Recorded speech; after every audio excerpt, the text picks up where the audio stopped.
and welcome to a new video. Continuing on with Ouya month, today it's a hardware review of the Ouya console itself. I'm basically going to be telling you how it stacks up against traditional consoles on a hardware and kind of a bit of the UI level. So hopefully you'll enjoy it. So taking a look at the box of the Ouya itself, it's very small and very sleek, and it's got a nice shine to it. It's clear that a lot of care and attention went into this thing. It's got this lovely kind of brushed aluminum on the outside. Aluminum sounds quite American. Aluminium, which actually gives it quite of a sturdy feel, even if there's not much in there. It's actually just one board. I would show you, as it's really easy to take off the top with only 4 screws, but it's just, I don't have the right screws. Moving around to the back, we've got the usual job of just power and USBs and HDMIs. There is a micro USB and an Ethernet and a USB 2.0, but it also uses Wi-Fi obviously because, you know, there's no discs. And you can see just there on the front there's a lovely little engraving of the name Ouya.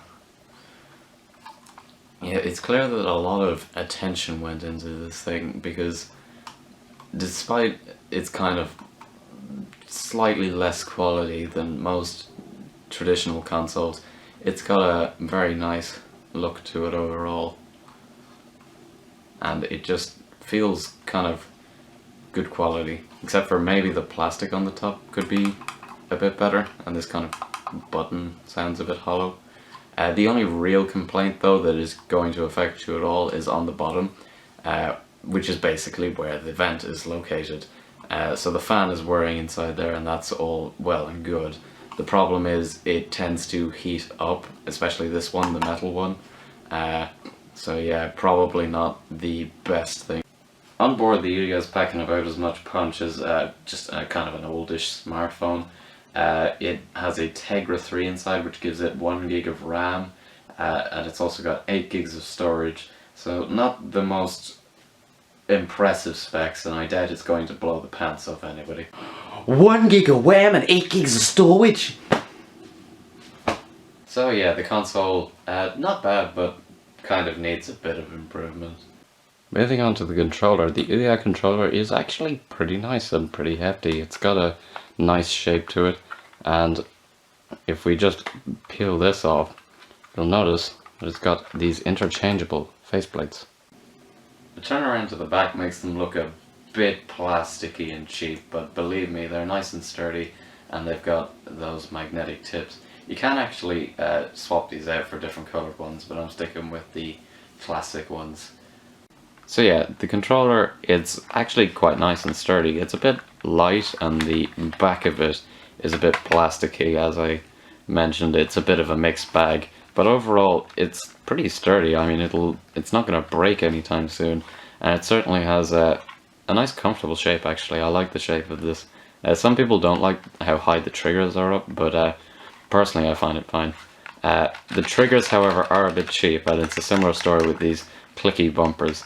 However, well, with the bumpers it's kind of fine, it's forgivable. The triggers aren't the best, and you really aren't going to be playing many great shooters on it. The buttons are also rather nice. They're nice and clicky and everything, and they work fine, but they've got a very raised profile, as you can see here. Now this is to stop them from getting jammed underneath the panels, but it just means for, say, something like a beat 'em up when you're going to be button mashing, they may not mash as fast as certain other buttons because they have to come most of the way back up. At the same time though, they do feel sturdy, and they are not going to break soon at all. The sticks are nice. They move fine, and they're located in the places where you would find them on an Xbox 360 controller. However, they're more akin to the PS3 ones in terms of their shape. They've got a flat top, which means they're probably not as precise as the PS3 ones, which is a bit of a baffling decision.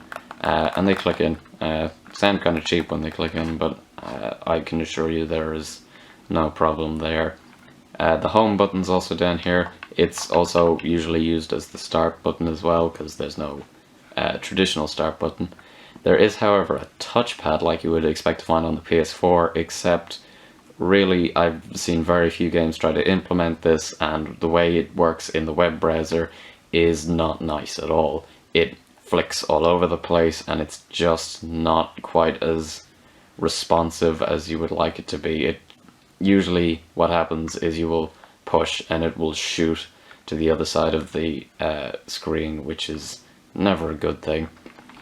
The D-pad is fine, although it's kind of got these raised edges, which means it can be a bit pointy and stick into you a bit. But overall, the controller is acceptable. You can connect a PS3 or an Xbox 360 controller if you wish. There's also the ability to use PS4 and possibly Xbox One controllers. I'm not so sure about the Xbox One, but it definitely works with PS4, PS3, and Xbox 360, and any other USB controller. So the verdict on the Ouya basically is that it's a console that had a lot of thought and attention put into it, and it really seemed like they made a decent stab at it, but it's not the most dazzling piece of hardware, and really you could do better. But if it comes down to the games, well, that's something I'm going to have to leave for you to decide. So maybe you could watch my Ice Rage review that I just did, or any of the upcoming reviews for the rest of Ouya month. So thank you for watching this video. Please remember to like if you liked the video, comment below on any games you'd like me to review in the future. Also tell me what you think of the Ouya's hardware, and please subscribe if you have not already.